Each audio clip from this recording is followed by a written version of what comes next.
Tout le monde veut comprendre l'art, mais personne ne cherche à comprendre le chant d'un oiseau. Le problème de l'art est une question de traduction. Tout art est à la fois surface et symbole. On doit errer sous la surface. Le style est souvent une chose qui bloque l'artiste dans la même vision pour des années, même pour la durée de sa vie, et il pourrait ainsi devenir stérile.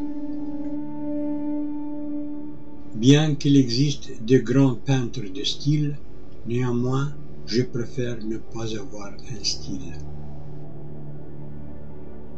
Il y a le matériel, il y a les attributs de couleurs, les tons, les nuances et les teintes.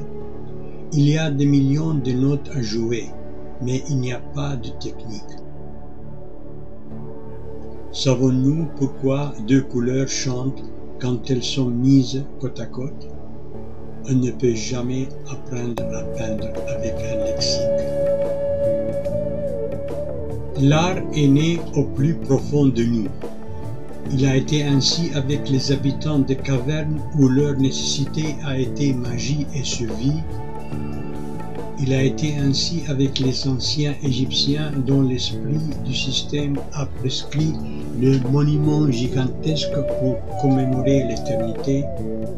Il a été ainsi avec la ziggourate de Babylone et il est maintenant pour l'homme moderne où sa nécessité est plus psychique et universelle que jamais. La plupart des vestiges des civilisations disparues est rien que la performance de l'artiste dans sa tentative à créer continuellement de nouvelles valeurs, car je crois que la dignité de l'artiste réside dans son devoir de tenir le sens d'émerveillement dans le monde. Certaines personnes parlent de chaos et que la nature est chaotique et que l'artiste met de l'ordre là-dedans. C'est absurde car la nature est un ordre parfait puisqu'elle est la création du grand architecte. Tout ce que nous pouvons espérer est de mettre de l'ordre en nous-mêmes. Ce qui est né véritablement de la nature et transporte l'esprit humain est le réalisme, même s'il n'y a pas d'image de personnes, de maisons ou des arbres.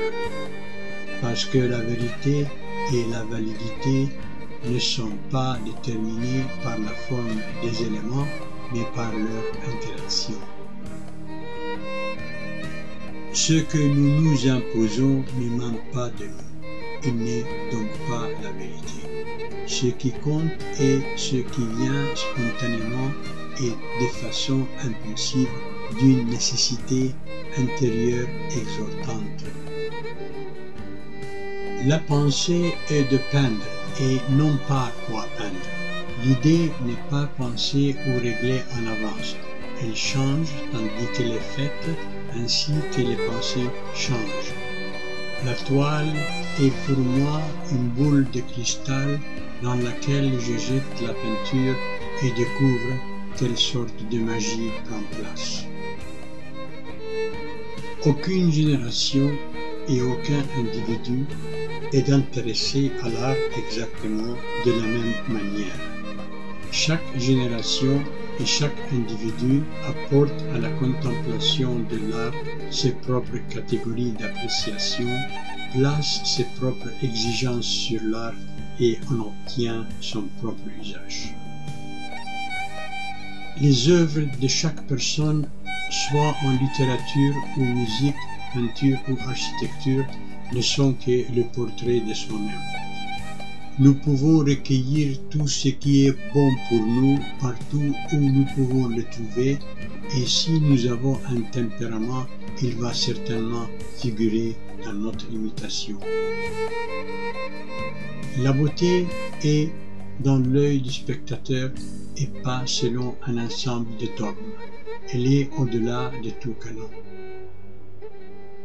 Chacun de nous est un génie au moins une fois par an. La seule différence est que le vrai génie est celui qui a ses idées lumineuses bien rapprochées. Je me concentre sur les éléments formels de l'art, la couleur, la forme et la texture dans leur état pur. Mon but est d'atteindre une unité esthétique harmonieuse. L'objectif de mes compositions est d'atteindre un appel visuel direct, intact des associations non artistiques, religieuses, historiques ou littéraires. Et si jamais j'utilise une figure reconnaissable, je la réduis à un simple symbole qui est plutôt évocatif que descriptif.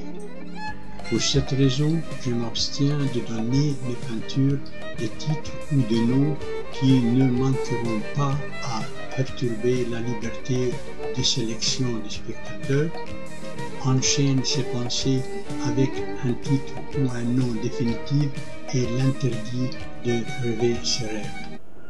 Je donne mes peintures des nombres qui sont plus appropriés à leur nature non représentationnelle. Je laisse ainsi le spectateur avec diverses portes à la fantaisie. Comme Carl Jung a dit, de nombres qu'ils sont le lien tangible entre les sphères de la matière et le psyche. La série complète des travaux d'un artiste est rien que l'histoire de sa vie. Il est un continuum et je pense qu'il est injuste de disséquer ce processus complet en épisodes datés. Qu'est-ce que c'est d'ailleurs la date en comparaison à l'âge de la vie? Toutefois, je n'objecte pas de mettre des dates sur mes poils car je ne suis pas pour les théories mais pour l'esprit. La joie extrême de l'artiste, c'est quand son intelligence et ses sentiments fusionnent et s'unifient et quand l'intégrité de l'homme est au travail. C'est alors que le processus créatif est complet. L'art moderne a atteint une rupture profonde avec le passé. De nouvelles valeurs ont émergé et des anciennes valeurs ont changé. Mais la plupart des gens regardent les nouvelles valeurs avec hostilité, même si les nouvelles valeurs ne sont pas aussi importantes que l'esprit qu'ils révèlent. Sûrement, l'art sans tradition est comme un troupeau de moutons sans berger, mais sans innovation, il est simplement un cadavre. On doit être très prudent avec la liberté, car la liberté de ne pas faire une chose nous oblige impérativement à faire une autre. Mais l'art, comme la vie, doit être libre parce qu'ils sont à la fois expérimental et on ne peut pas expérimenter avec un canon comme guide. Il y a des jours où la solitude est une liberté enivrante et des jours quand elle est un poison qui vous fait cogner la tête sur le mur. Je crois pourtant que c'est dans la solitude que le travail de la main, de l'esprit et du cœur est conçu. L'art est un processus intemporel et sans frontières. Il change haut et bas, mais il ne s'améliore jamais, comme la technologie et la médecine s'améliorent. Il n'y a pas de telle chose qu'un art figuratif et non figuratif. Toute chose se manifeste sous l'apparence d'une figure, sinon nous ne pouvons pas la voir. Le succès est dangereux, car l'on commence à se copier. Cependant, le succès est important, car malheureusement, la plupart des gens apprécient une œuvre d'art par rapport à son succès.